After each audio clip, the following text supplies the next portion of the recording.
This morning's reading is taken from Mark chapter 8, beginning at verse 27.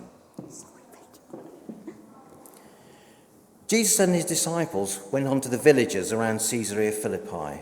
On the way, he asked them, "Who do people say I am?" They replied, "Some say John the Baptist, others say Elijah, and still others, one of the prophets." "But what about you?" he asked. "Who do you say I am?" Peter answered, "You are the Messiah." Jesus warned them not to tell anyone about him. He then began to teach them that the Son of Man must suffer many things and be rejected by the elders, the chief priests, and the teachers of the law, and that he must be killed, and after 3 days rise again. He spoke plainly about this, and Peter took him aside and began to rebuke him. But when Jesus turned and looked at his disciples, he rebuked Peter. "Get behind me, Satan," he said. "You do not have in mind the concerns of God, but merely human concerns." Then he called the crowd to him, along with his disciples, and said, "Whoever wants to be my disciple must deny themselves and take up their cross and follow me. For whoever wants to save their life will lose it, but whoever loses their life for me and for the gospel will save it. What good is it for someone to gain the whole world, yet forfeit their soul? Or what can anyone give in exchange for their soul? If anyone is ashamed of me and my words in this adulterous and sinful generation, the Son of Man will be ashamed of them when he comes in his Father's glory with the holy angels." This is the word of the Lord. Thanks be to God.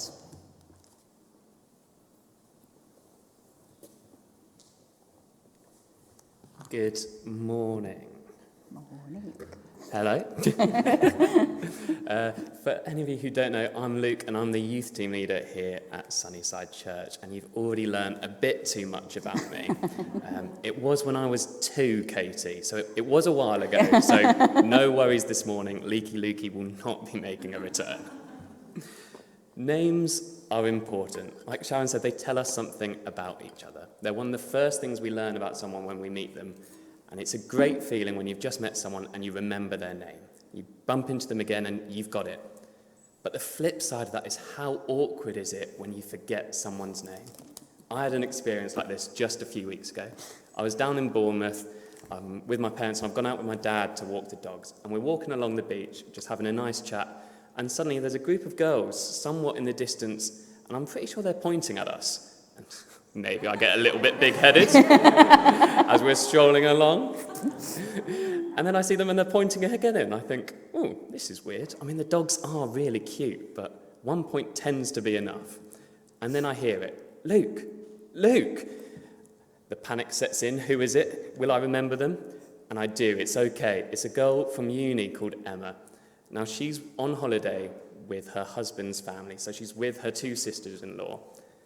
Now, what you need to know is I was a groomsman at their wedding, and we stayed for 3 days with their family. So I know the sisters, and it's Emma, it's Holly, and it's blank. Nothing is coming, and it is clearly my duty to introduce everyone here. Dad, this is Emma, Holly, and blank. Blank, Emma, Holly, this is Dave, this is my dad, but I can't. So the conversation goes on. "Oh, you're having a nice holiday, yada yada, blah-de-blah. Oh, lovely, have a lovely holiday, bye, see you soon." And I turn away and I turn to Dad, I'm like, "Dad, I'm so sorry. I know I should have introduced you, but I couldn't remember her name for the life of me, and I couldn't bring myself to say, 'Sorry, what's your name?'" So for the next 20 minutes as we continue our walk, I'm kind of chatting to Dad, but really what I'm doing is going, "Rachel? Not Rachel. Emma? No, she was Emma." And then finally, as we get back to the car, the light bulb flicks. Becca! Her name was Becca, Dad. What good was it then? But this isn't what we're talking about here in our passage. When Jesus asked his disciples, "Who do people say I am?" he's not worried about whether people know his name or not. It's not whether he's a household name, whether he's famous enough, whether you can drop him into conversation and people know who he is. No, this is about who he is personally to the disciples.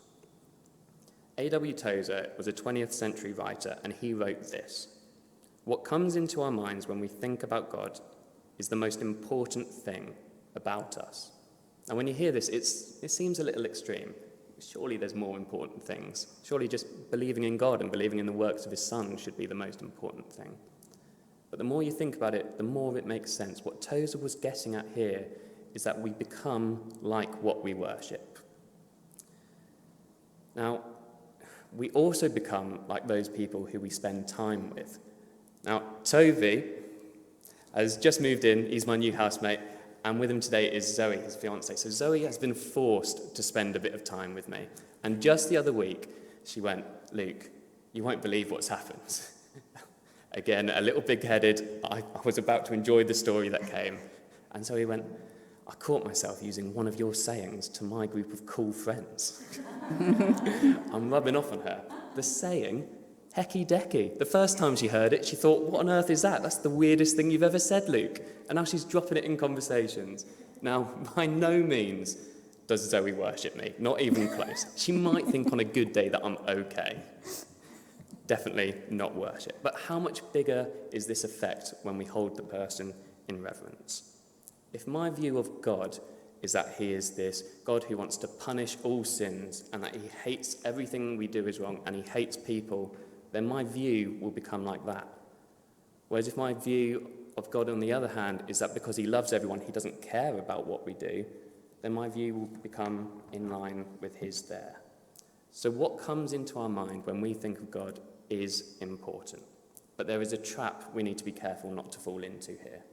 The trap is that quite often the God that we think of looks an awful lot like ourselves. The extreme of this is the classic paintings you see, the Western paintings, when you see a white Jesus. Now, as a man born in Bethlehem 2,000 years ago, there's no way that Jesus was a white man. But yet, that's where the pictures go. We like to picture Jesus as being like us. To answer Jesus' question, "Who do you say that I am?" we have to start with who God is, who Jesus is, and then from there we can work out who they are to us. And we can't think that we can know all of who God is. He's far too big for that. Francis Chan puts it like this: "To say that God is holy is to say that he is set apart, distinct from us, and because of his set apartness, there is no way that we can fathom all of who he is." Which makes answering the question, who is God, quite difficult. But thankfully, he reveals his character to us through different parts of the Bible. We see it in the Old Testament. We see God in the burning bush, God on Mount Sinai talking to Moses, where he reveals who his character is. Exodus 34 verse 6 says this: "The Lord passed before him and proclaimed, the Lord, a God merciful and gracious, slow to anger and abounding in steadfast love and faithfulness, keeping steadfast love for thousands, forgiving iniquity and transgression and sin, but who will by no means clear the guilty, visiting the iniquity of the fathers on the children and the children's children to the third and fourth generation."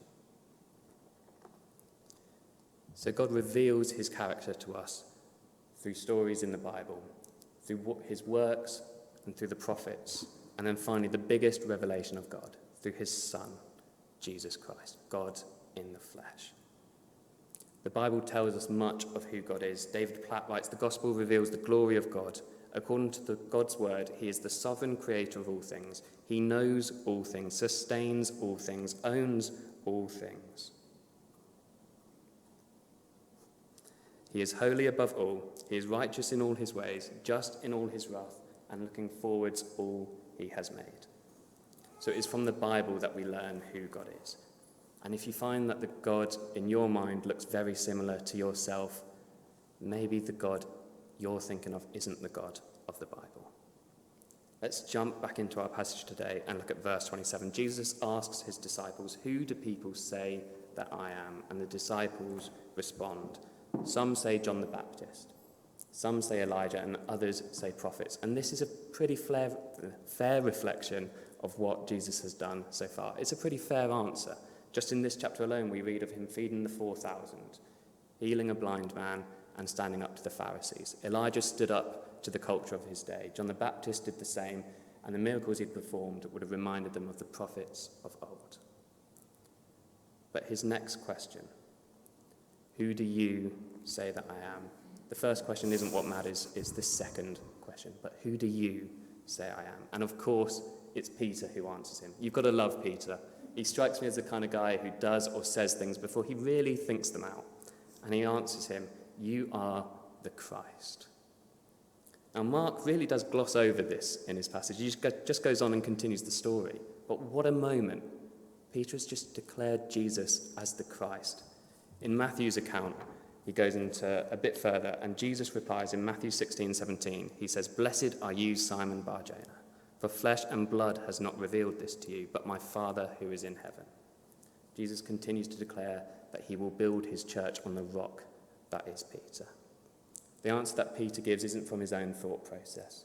It is a revelation straight from his Father in heaven. God reveals who he is through his Son, Jesus Christ, and he reveals this to Peter. What a moment for Peter. What an incredible bit of news he'd just seen.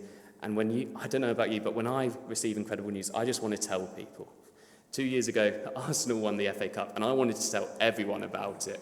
I wanted to tell all about the winning goal where Aubameyang shifts it onto his left foot and just dinks it over the keeper. What a moment it was as they lifted the trophy. I told everyone.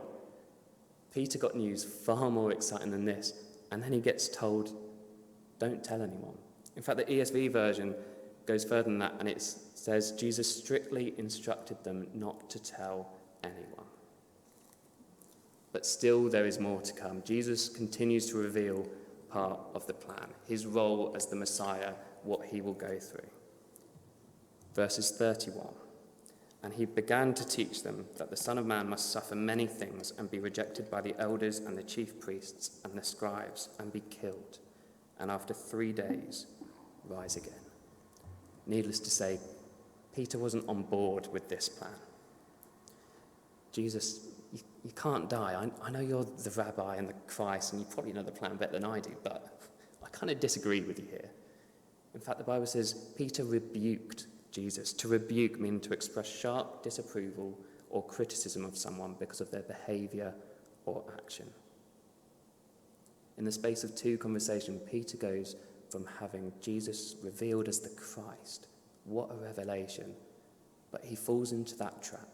He falls into the trap of making God look like him, look like his plans, and suddenly he's stuck in his human ways. And he's telling Jesus off for what the plan is. Before we can really understand, though, why Peter jumps to this, we need to understand some of the context surrounding the Messiah, the expected Messiah. The Jews had waited hundreds of years for this prophesied man to come. And for them, they pictured him as this great warrior who was going to uproot the Roman authority and make everything right again. Everyone was expecting a fighter. So suddenly, Peter has this revealed to him, and that's his expectation of what Jesus will become, a great warrior to mount an attack. How often do we fall into this trap? How often do we say, "God, I know you say A, and I know your word says A, but I really think it would be better if it was B. God, I know you say we should forgive everyone, but you wouldn't want me to give so-and-so, would you? Because they did this. God, you say you should be a priority in our lives, but you wouldn't want me to neglect my family, my work, my friends, would you? God, you say that Jesus is the only way to you, but that's not really true. It's the thought that counts. As long as we're trying to do the right thing, we all worship the same God at the end of the day. It's an easy trap to fall into, whatever that might look like. And it makes things a lot easier for us when God looks a lot like us. It means that we have a lot less change to do because we're already so much closer to what God is like. But this isn't the case, and Jesus calls Peter out for it. Verse 33 reads, "But turning and seeing his disciples, he rebuked Peter and said, 'Get behind me, Satan, for you are not setting your mind on the things of God, but on the things of man.'" Jesus turns to the crowd and then tells them what the price of following him will be. The price of becoming a Christian is to pick up your cross, deny yourself, and follow him. Verse 38, "For whoever is ashamed of me and of my words in this adulterous and sinful generation, of him will the Son of Man also be ashamed when he comes in the glory of his Father with his holy angels. We can change the words of Jesus if we want, and we can make our lives nice and easy here. But in the end, we can have our nice and easy lives, but then we will lose our lives. If we're ashamed of who Jesus truly is, then he too will be ashamed of who we are when we see the glory of the Father. Jesus' words are the truth. He knew the full game plan. He knew how it would play out. Jesus knew that sacrifice would win the day. The Messiah was not this great warrior that the Jews expected and hoped for. No, instead, Jesus would die on the cross, a sinner's death, the ultimate sacrifice. As we come to the end of this talk, I want to ask you the big question that Jesus asked his disciples. That question that might just be the most important thing about us. Who is Jesus to you? For some, Jesus was John the Baptist. For others, he was Elijah or a prophet. But for Peter, Jesus was the Messiah. I wonder how it is that you describe Jesus. Friend, Saviour, King, Wonderful Counselor, Mighty God, Everlasting Father, Prince of Peace are just some of the terms used in the Bible. Maybe for you, you've heard about this guy, Jesus, but he's just this guy who's done some cool things. But for you, there's no personal relationship there. He does things for others, but not really for us. Well, today I believe that Jesus wants to ask you personally this question: who am I to you? Not what others say Jesus is, but who do you say I am? Maybe you're answering this question for the first time, or maybe actually you need to re-answer this question, because for the last little while, that answer has changed. Jesus has taken a bit of a backseat. Maybe you need to reframe your relationship with Jesus and God today. And maybe the response you need to this is to pray with someone, Shannon, myself up the front, or find someone with a smiling face, and I'm sure they'd be happy to pray for you. Or maybe the response you need is just between you and God. Maybe you need to ask God, who are you to me? A chance to reframe that relationship. We're now going to come into a time of worship, and I'd like to encourage you to spend this time asking him that question. Spend it reflecting on who is Jesus to you. So as Luke said, we're going to have some space now. Over the next couple of weeks after the talk, we're having a song that is sort of being sung for us and sung over us as a church, rather than necessarily joining in. So please do engage in this however you want to engage, adopt an approach of worship to this, and as Luke said, use this time to simply be and see what the Spirit's saying to you.